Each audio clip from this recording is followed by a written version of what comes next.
The Dodgers had a streak of winning the NL West for 8 consecutive years that was snapped last year when the Giants, they won the division, and then the Dodgers eliminated them.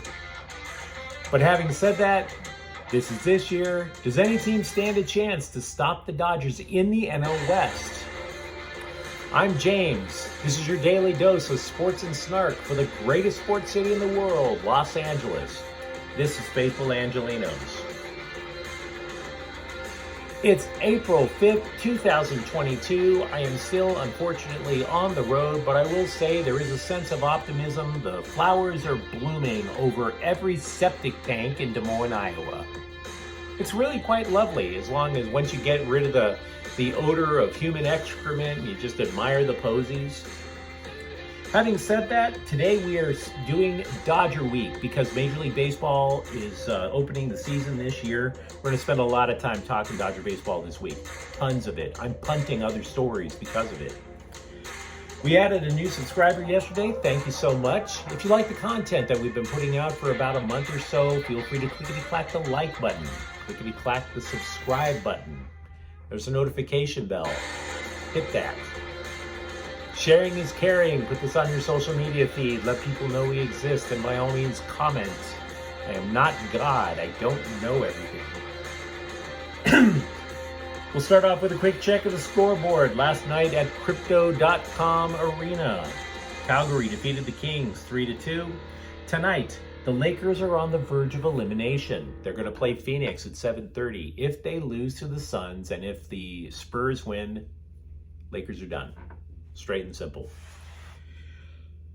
The one note that I want to get to before we start talking baseball, former Clippers coach Gene Shue has passed away. He was a longtime player. He played in 5 All-Star games. He was a coach. He was an executive. Cause of death not released. He was 90 years old. Everything else I am putting on hold while we talk Dodger baseball. Before we go into previewing the rest of the NL West, here's what I can tell you. Another unfortunate bit of news. Tommy Davis, back-to-back batting champion for the Dodgers back in the day.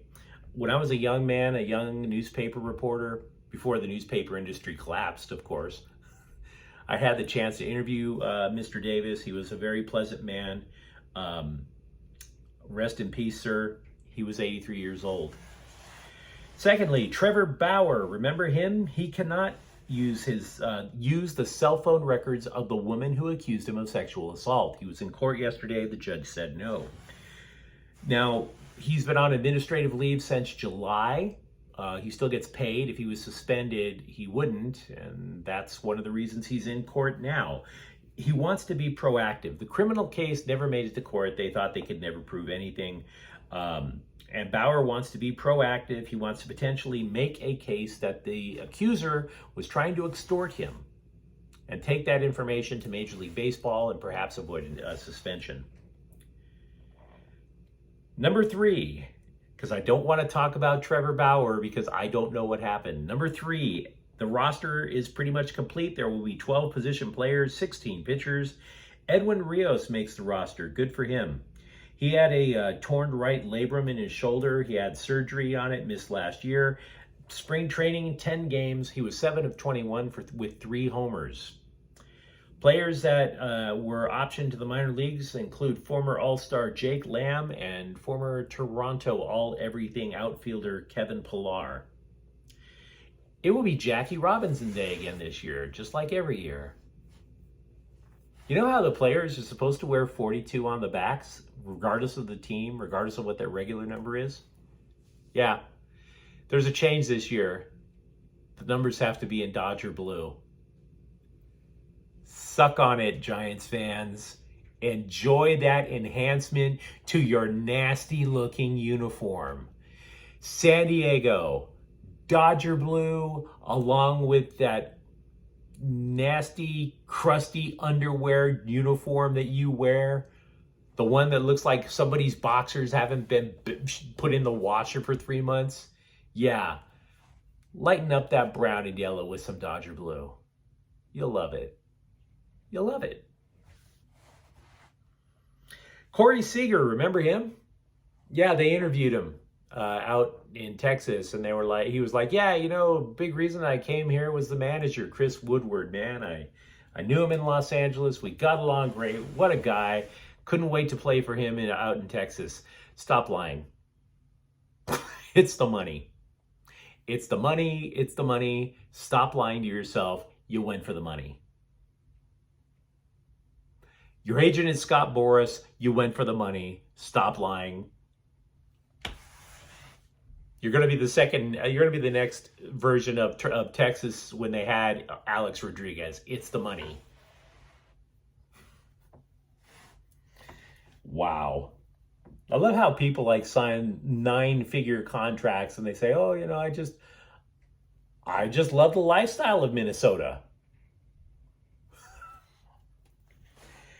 So the Dodgers, they lost the NL West last year by 1 game. They had 106 wins. The Giants had 107. And of course, the playoffs, the Dodgers knock them out. So there is no foreseeable way that anybody outside the walls of an insane asylum would possibly say the Dodgers aren't making the playoffs. They're going to make the playoffs.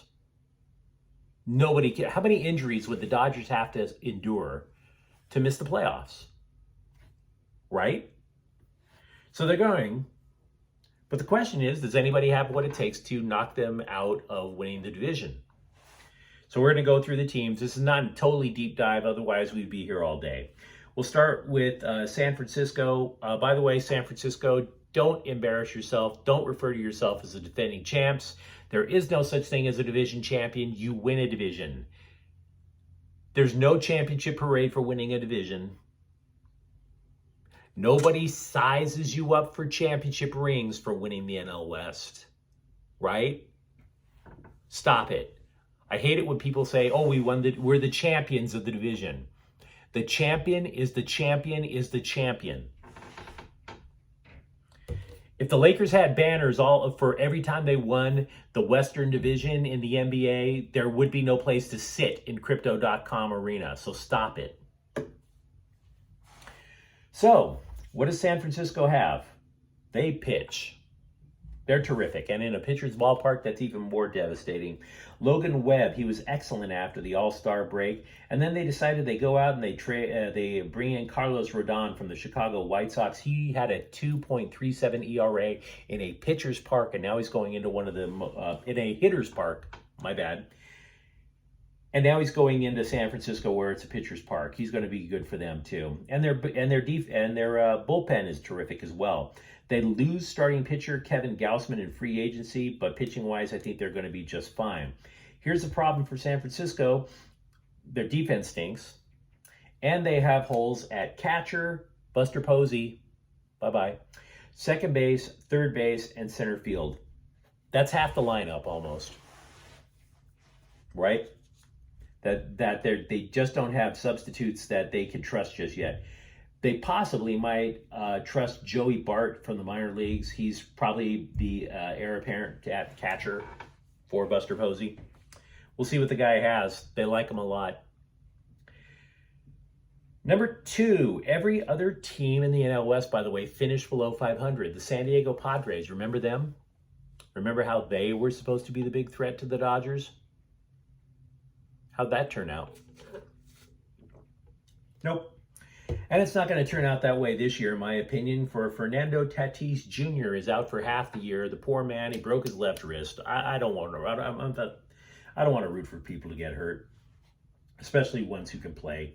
He takes a lot of joy in the game, so that's kind of sad. The rest of their lineup, however, is iffy, and here's what I mean by iffy. You know what you're going to get from Manny Machado, right?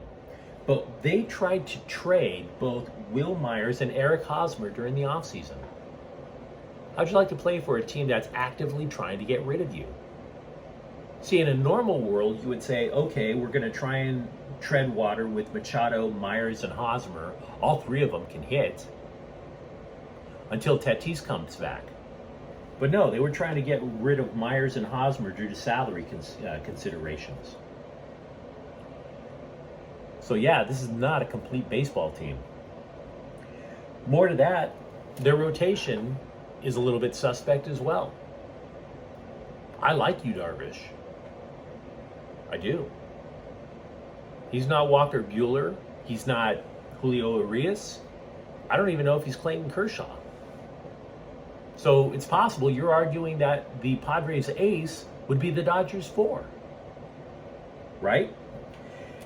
Now, they did trade for Sean Manaea over in Oakland. That's fine. Because, again, their pitching is suspect. It's not terrible. It's just kind of suspect. So, no, I don't see the Padres coming out of nowhere either. Definitely not without Tatis.